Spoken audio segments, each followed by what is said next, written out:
Hello class, and welcome to week 5. This week, sorry about that, I just banged the table with my knee. This week, we're going to explore covert operations.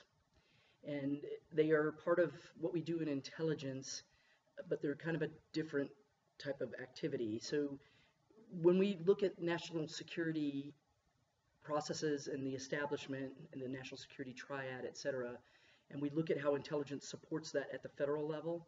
And I'm going to leave law enforcement out of this right now, although it kind of would play in there a little bit too. We look at operations, are they offensive or are they defensive?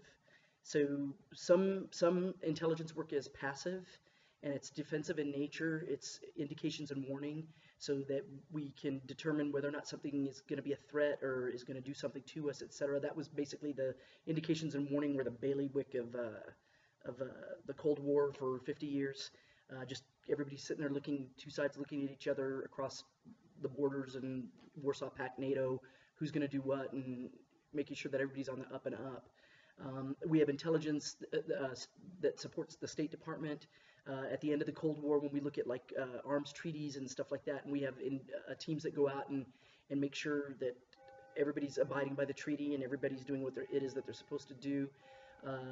We have, as an example, if you've ever been to Tucson, the Boneyard in Tucson and at Davis-Monthan, where all those aircraft are stored out there, they're stored in Arizona because it's very dry here, and so you can maintain the aircraft and they're mothballed, etc. But make no mistake, at certain times of a day, somebody else's GEOINT assets are also probably flying over in a satellite orbit and taking shots of stuff like that. And then we look for change detection. We do that with unmanned aircraft, with UAVs as well. We look for change detection. We do it with satellite type GEOINT, etc. This is all there right now. Will it be there later? During the Balkan engagement, after the Dayton Accord, and when the warring entities were compelled to take all of their equipment home and stop fighting with each other, we did the exact same thing. We had like counting heads. Are all their vehicles still in their motor pools? Are they deploying? Are they in an exercise, etc.? So in the military capacity, indications and warning what's going on. When we look at covert operations, they're very political in nature, and there's a lot to them. Policymakers in the olden days were quite fond of trying to influence events in other countries so that it would play out positively for the United States' agenda, political agenda in terms of the international community, international relations, etc., and also strategically for us to hold up our own ideology, basically. And so you'll see a lot of covert operations following World War II, going really all the way up to the modern era to a certain extent. If they're successful, they don't really make the media. If something bad happens, then obviously they generally do make the media. But the extent during the Cold War was containment, and that's a subject for an entire other class.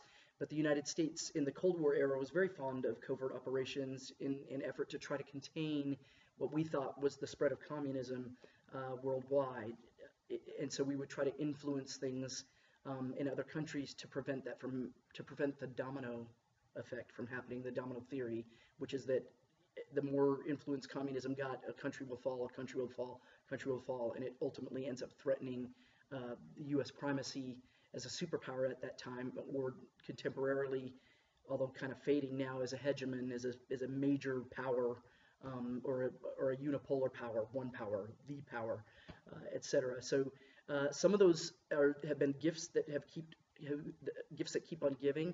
If you look at, people often wonder why as an example, the state of Iran, the state of relations between Iran and the United States kind of are the way they are.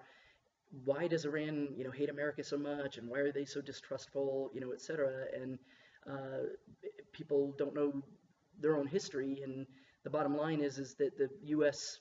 helped basically overthrow the Iranian government many decades ago, and then try to put our own guy in power in there, and that went on until the 70s, and then that guy was overthrown, and a very totalitarian religious type government took over from there, but their perception of the United States then is that that's how we do our business. So the trustworthiness is out the window. There's many other examples. If you look, there's the Iran-Contra affair where we were selling weapons between two states that we weren't supposed to be dealing with. Probably one of the biggest ones is the rise of Osama bin Laden. The U.S. sponsored Mujahideen in the 1970s to fight against, to basically overthrow a socialist government that had been instilled in Afghanistan, which then prompted the Soviet invasion of Afghanistan. And then we sponsored covertly the Mujahideen to fight against the Soviets. And then when all was said and done, kind of left that alone to their own devices. But from that generation of people came Osama bin Laden and a deep hatred for the West and deep hatred for the United States, and what was perceived as duplicitous type operations. So there's a lot of political nuances to it, many historical, we tried to overthrow the government of, we sponsored a coup in Guatemala in the 50s. So covert operations, they cannot occur without a significant level of intelligence, and then they also inform intelligence back. So that's what you're going to be looking at this week. When you look at Lowenthal, he talks about the range of covert actions, and so covert can be everything from like propaganda, which is kind of like low level type stuff, and covert is not necessarily covert in that neck of the woods. After World War II ended and the Iron Curtain fell, which separated the Warsaw Pact and communist Russia, Soviet Union, and all of its enclaves, and the West, NATO, etc., you would see the United States and her allies come up with like Voice of America, right? Radio Free Europe, things like that. So this is propaganda type stuff. It's playing music, but it's got these positive, very democratic-based type information to try to swing people over. And when I was at the Defense Language Institute learning Russian, one of my teachers flat out said he loved American jazz, and he would listen to it late at night on Radio Free Europe, and it was one of the things that enticed him eventually to defect and come to the United States. So little things like that can help. So they run the gamut. For propaganda is very, very low, and then we have political activity, economic activity, coups, which are pretty significant, and paramilitary operations. I'm going to touch on this paramilitary operation real quick, and you'll probably see this come up in your discussion this week. People classify the death of Osama bin Laden as a covert operation. So certainly all of the preparation to go in there would have been kept as clandestine as possible. And really it's more a clandestine operation than covert, because the basic fundamental goal of a covert operation is to execute whatever the agenda is with plausible deniability, meaning that you can do it and get away with it and nobody's ever going to know you did it, right? They might think you did it, but they can't really prove that you did it. Many years ago, there was a Russian defector in England that died of radiation poisoning, and so everybody thinks obviously that Russia did it, but they can't prove that Russia did it. So if they did do it, then that obviously is a covert operation, and it went the way I presume that the way that they wanted it to go. In the case of bin Laden, everything going up, it's more clandestine. So you have the special forces going in to take out this objective. The famous picture that I mentioned 2 weeks ago, whatever, with the president, everybody's in the war room watching it, this massive drama, etc. But there was no doubt once if that mission had been a success, which it was, that once it was successful, that the absolute goal was to disclose that to the public and say, look what we did, because it was important for the resiliency of the United States and from a counterterrorism perspective to just say, we said we were going to do it, and here's our power, and we went and did it, so bad guys beware, we went and did it, the end, right? So where it crosses back into covert, though, is had it failed, had it not gone well, etc., the United States would have been in a position to discount any knowledge of it, etc. So that's kind of a strange one in terms of nuances in there. A more recent example, for those of you who follow the media from a political perspective, would be the revelations that Russia interfered with the U.S. election process from a politically covert hacking, etc., trying to set up President Trump to be able to win, basically. So is it drama? Is it high drama? Oh yeah, it's the stuff that like movies are made of. It is high drama, but at the end of the day, all nation states do it if they have the capabilities of doing it.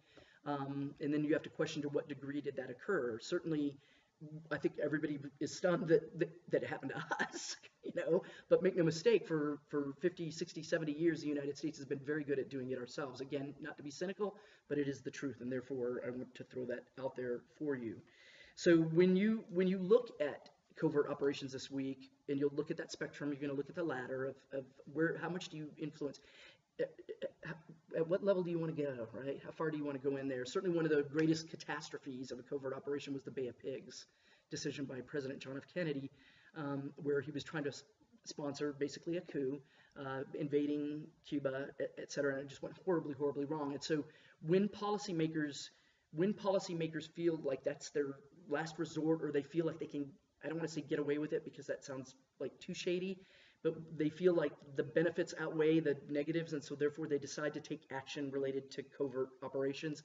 It's a huge risk. It's a huge, huge risk. So one of the biggest issues is that plausible deniability. You can't, when everything went wrong in the Bay of Pigs, Kennedy couldn't deny that, yep, we did, we're horrible, etc. Another example would be there was a botched attempt to try to free the U.S. citizens that were being held by Iran in the late 70s, and there was a refueling incident in the desert, and several airmen died, and it was just bad. Once that happened, it happened in Iran. The aircraft are there. You got to say, yep, it was us. It was us that did it. So plausible deniability, we certainly want to look at stuff like that. The legality of it, this is not an international law class, et cetera, but the legality of interfering in other countries' affairs to that extent, that would be another issue. And again, how intelligence informs the process of preparing for the covert operation, and then how intelligence also assesses the outcome of the covert operation to gauge whether or not it was successful or not. So that is why we're going to take a look at it. The CIA has generally been the arm of that type of work. We'll talk a little bit about oversight and accountability. The Congress, Frank Church, there was a congressional accountability. The Church Committee was set in the 70s to check on the CIA because they had overstepped their mandate. And so this is where you start to get into this box of intelligence does function within the boundaries of law. When a decision is made by a policymaker, who is accountable? Who owns that decision? In the case of the Iran-Contra affair, Colonel Oliver North was the person that went on trial for it, but make no mistake, President Reagan had a hand in that. So all of these nuances in there, and it's a tricky thing. Assassination is one of the things that comes up, and whether or not we want to ever do things like that. The killing of Osama bin Laden was basically we assassinated him. But again, in the context of a counterterrorism thing, because we knew he was the architect of what occurred here in the United States on 9/11. So it's shades and shades and shades of gray. The blowback from a covert operation can be devastating also to a country. And again, pay attention this week, because the reason that a lot of countries are irritated with the United States is because we are powerful and we're aggressive. And I don't mean that in an ugly political sense. I don't at all. We just do what we do. And we didn't come to it on purpose. We kind of got sucked into World War II, but coming out of World War II with that momentum has just continued to carry on for like 70 years of we are now a superpower, and we're going to try to influence things the best we can for our people, for our country, and for our friends who are the same as us. But when you look at the scope of covert operations and what we've done, you can kind of understand why some countries are kind of like, I don't know about those guys over there, The last thing I want to say about covert operations is, given I've hit technology a little bit, in the final week of this class we're going to talk more about technology, but I've hit technology a lot about breaking down the barriers and synergy within the intelligence community and law enforcement, etc. But I earnestly do feel that the level of transparency that is now occurring, and to a certain extent even unchecked, it's almost like anarchy transparency, because it's just everything's out there and it's opinion, and I suspect that covert operations will always continue to happen. Generally, again, when they're successful, you don't know that they're out there. But I think that the policymaker reaching into his bag and saying, I want to go to that level of aggressiveness to influence things going on in another country, is going to dwindle outside the scope of cyber warfare. So everything outside of cyber, human, everything that's personal, up close and personal, that is probably going to start to dwindle because of the level of transparency that modern technology, media, and communications, that influence of those things over the modern world, it makes it dangerous. You can't just get away with it. You know, we look at previous presidents and their picadillos, and you know, Warren G. Harding had like poker parties in the White House, and you know, Franklin Roosevelt died with his mistress when he passed away, and Eleanor was out doing her thing, etc. There was it was a different time. There was a different respect for the offices. The media was completely different. How we share information was completely different. So the ability to do sneaky things is diminishing because of the level of transparency that technology is bringing to the table, and with the exclusion of cyber. So that's an entire different. So when we look at cyber warfare, we look at cyber intelligence, cyber info wars, etc. That is the future of covert operations, not so much the assassination or military overthrow of another country, etc. It's going to be more subtly influencing via the virtual environment, right? So I hope that makes sense. I'm not sure I'm being coherent there, but I do feel that you probably understand what I'm saying there. So this is an exciting week. Covert is very interesting to read about. It's also one of the things that as you continue through your education, if you're in a history class or whatever, there's loads of material to be able to write about there. So I hope you enjoy this week. And again, we're heading into the home stretch right here. So be active in discussion and keep challenging each other. Be respectful of each other, have a good time, etc. This can be kind of a moody subject for people, but it is very, very compelling. And I'm going to challenge your opinions this week, and I hope you enjoy it. All right, I'll see you next week, kiddos. Bye. And I didn't hit stop.